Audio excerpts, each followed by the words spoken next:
परम आदरणीय श्रोतागण, सादर नमन। आशा करता हूँ आप स्वस्थ एवं प्रसन्न मुद्रा में होंगे। आज आपके समक्ष प्रस्तुत है श्रीमद् भागवत महापुराण पंचम स्कंद 10वां अध्याय है, जिसमें जड़ भरत और राजा रहुगण की भेंट का सुंदर वर्णन है। सच्चिदानंद रूपाय विश्वोत्पत्त्याय दिहेतवे तापत्रय विनाशाय श्री कृष्णाय वयं नमः। नारायणं नमस्कृत्य नरं चैव नरोत्तमं देवीं सरस्वतीं व्यासं ततो जयमुदीरयेत्। श्रीशुकुवाच अथ सिन्धुसौवीरपते रहुगणस्य व्रजत् इक्षुमत्यास्तटे तत्कुलपतिना शिबिकावाह पुरुषान्वेषणसमये दैवेनोपसादितः सद्विजवर उपलब्धये शापि वायुवा संहननाङ्गो गोखरवधुरं बोढुमल्मिति पूर्वविष्टिगृहैतैः सह गृहीतः प्रसभमतर्दर्ह उवाह शिबिकां समानुभावः। श्री शुकदेव जी कहते हैं, राजन, एक बार सिंधु सौवीर देश का स्वामी राजा रहुगण पालकी पर चढ़कर जा रहा था। जब वह इक्षुमती नदी के किनारे पहुंचा, तब उसकी पालकी उठाने वाले कहारों के जमादार को एक कहार की आवश्यकता पड़ी। कहार की खोज करते समय दैववश उसे ये ब्राह्मण देवता मिल गए। इन्हें देखकर उसने सोचा, यह मनुष्य हृष्ट पुष्ट, जवान और गठीले अंगों वाला है, इसलिए यह तो बैल या गधे के समान अच्छी तरह बोझा ढो सकता है। यह सोचकर उसने बेगार में पकड़े हुए अन्य कहारों के साथ इन्हें भी बलात् पकड़कर पालकी में जोड़ दिया। महात्मा भरत जी यद्यपि किसी प्रकार इस कार्य के योग्य नहीं थे, तो भी वे बिना कुछ बोले चुपचाप पालकी को उठा ले चले। वे द्विजवर कोई जीव पैरों तले दब न जाए, इस डर से आगे की एक बाण पृथ्वी देखकर चलते थे, इसलिए दूसरे कहारों के साथ उनकी चाल का मेल नहीं खाता था। अतः जब पालकी टेढ़ी सीधी होने लगी, तब यह देखकर राजा रहुगण ने पालकी उठाने वालों से कहा, अरे कहारो, अच्छी तरह चलो, पालकी को इस प्रकार ऊंची नीची करके क्यों चलते हो? तब अपने स्वामी का यह आक्षेप युक्त वचन सुनकर कहारों को डर लगा कि कहीं राजा उन्हें दंड न दें, इसलिए उन्होंने राजा से इस प्रकार निवेदन किया, महाराज, यह हमारा प्रमाद नहीं है। हम आपकी नियम मर्यादा के अनुसार ठीक ठीक ही पालकी ले चल रहे हैं।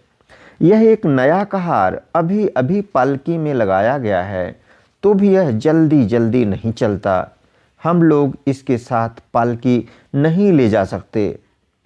कहारों के ये दीन वचन सुनकर राजा रहुगण ने सोचा, संसर्ग से उत्पन्न होने वाला दोष एक व्यक्ति में होने पर भी उससे संबंध रखने वाले सभी पुरुषों में आ सकता है। इसलिए यदि इसका प्रतिकार न किया गया, तो धीरे धीरे ये सभी कहार अपनी चाल बिगाड़ लेंगे। ऐसा सोचकर राजा रहुगण को कुछ क्रोध हो आया।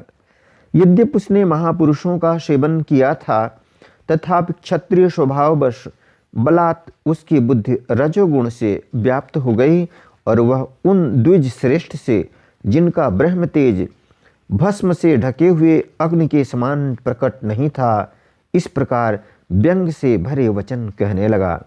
अरे भैया, बड़े दुख की बात है, अवश्य ही तुम बहुत थक गए हो। ज्ञात होता है तुम्हारे इन साथियों ने तुम्हें तनिक भी सहारा नहीं लगाया। इतनी दूर से तुम अकेले ही बड़ी देर से पालकी ढोते चले आ रहे हो। तुम्हारा शरीर भी तो विशेष मोटा ताजा और हट्टा कट्टा नहीं है, और मित्र बुढ़ापे ने अलग तुम्हें दबा रखा है। इस प्रकार बहुत ताना मारने पर भी वे पहले की ही भांति चुपचाप पालकी उठाए चलते रहे। उन्होंने इसका कुछ भी बुरा न माना, क्योंकि उनकी दृष्टि में तो पंचभूत इंद्रिय और अंतःकरण का संघात, यह अपना अंतिम शरीर अविद्या का ही कार्य था।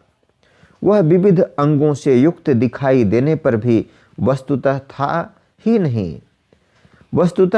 नहीं, इसलिए उसमें उनका मैं मेरेपन का मिथ्या अध्यास सर्वथा निवृत्त हो गया था और वे ब्रह्म रूप हो गए थे।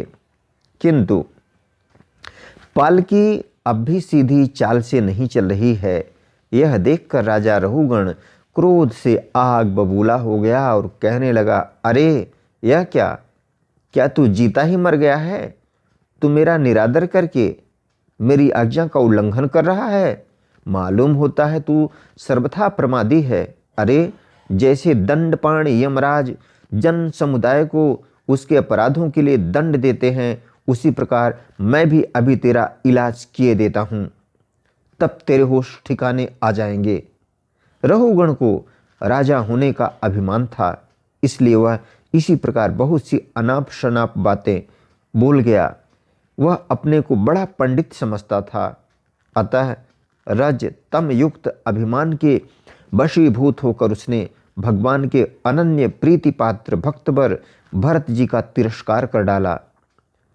योगेश्वरों की विचित्र कहनी करनी का तो उसे कुछ पता ही न था। उसकी ऐसी कच्ची बुद्धि देखकर वे संपूर्ण प्राणियों के सुहृद एवं आत्मा ब्रह्मभूत ब्राह्मण देवता मुस्कराए और बिना किसी प्रकार का अभिमान किए इस प्रकार कहने लगे। जड़ भरत ने कहा, राजन, तुमने जो कुछ कहा वह यथार्थ है, उसमें कोई उलाहना नहीं है। यदि भार नाम की कोई वस्तु है तो ढोने के लिए है, यदि कोई मार्ग है तो वह चलने वाले के लिए है, मोटापन भी उसी का है। यह सब शरीर के लिए कहा जाता है, आत्मा के लिए नहीं। ज्ञानी जन ऐसी बात नहीं करते। स्थूलता, कृशता, आदि व्याधि, भूख, प्यास, भय, कलह, इच्छा, बुढ़ापा, निद्रा, प्रेम, क्रोध, अभिमान और शोक, ये सब धर्म अभिमान को लेकर उत्पन्न होने वाले जीव में रहते हैं।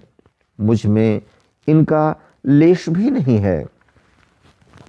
राजन, तुमने जो जीने मरने की बात कही, सो जितने भी विकारी पदार्थ हैं उन सभी में नियमित रूप से ये दोनों बातें देखी जाती हैं, क्योंकि वे सभी आदि अंत वाले हैं।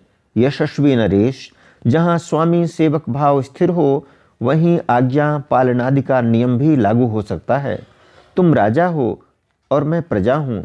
इस प्रकार की भेद बुद्धि के लिए मुझे व्यवहार के सिवा और कहीं तनिक भी अवकाश नहीं दिखाई देता।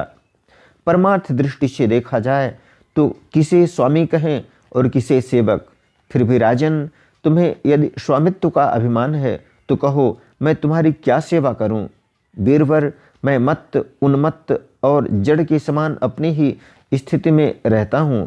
मेरा इलाज करके तुम्हें क्या हाथ लगेगा?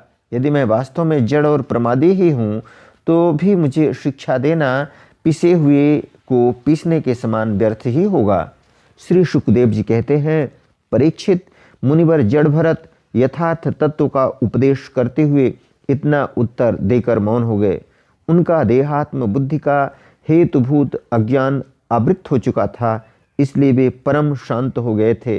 अतः इतना कहकर भोग द्वारा प्रारब्ध क्षय करने के लिए वे फिर पहले के ही समान उस पालकी को कंधे पर लेकर चलने लगे।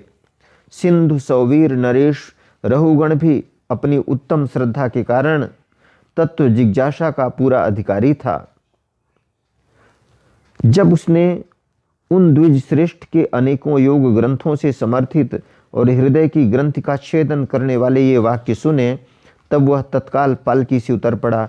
उसका राजमद सर्वथा दूर हो गया और वह उनके चरणों में सिर रखकर अपना अपराध क्षमा करते हुए इस प्रकार कहने लगा, देव, आपने द्विजों का चिन्ह यज्ञोपवीत धारण कर रखा है, बतलाइए, इस प्रकार प्रच्छन्न भाव से विचरने वाले आप कौन हैं? क्या आप दत्तात्रेय आदि अवधूतों में से कोई हैं? आप किसके पुत्र हैं? आपका कहाँ जन्म हुआ है और यहाँ कैसे आपका पदार्पण हुआ है? यदि आप हमारा कल्याण करने पधारे हैं तो क्या आप साक्षात सत्वमूर्ति भगवान कपिल जी ही तो नहीं हैं? मुझे इंद्र के वज्र का कोई डर नहीं है, न मैं महादेव जी के त्रिशूल से डरता हूँ और न यमराज के दंड से। मुझे अग्नि, सूर्य, चंद्र, वायु और कुबेर के अस्त्र शस्त्रों का भी कोई भय नहीं है, परंतु मैं ब्राह्मण कुल के अपमान से बहुत ही डरता हूँ। अतः कृपया बतलाइए, इस प्रकार अपने विज्ञान और शक्ति को छिपाकर मूर्खों की भांति विचरने वाले आप कौन हैं? विषयों से तो आप सर्वथा अनासक्त जान पड़ते हैं, मुझे आपकी कोई था नहीं मिल रही है। साधो, आपके योग युक्त वाक्यों की बुद्धि द्वारा आलोचना करने पर भी मेरा संदेह दूर नहीं होता। मैं आत्मज्ञानी मुनियों के परम गुरु और साक्षात श्रीहरि की ज्ञान शक्ति के अवतार योगेश्वर भगवान कपिल से यह पूछने के लिए जा रहा था कि इस लोक में एकमात्र शरण लेने योग्य कौन है?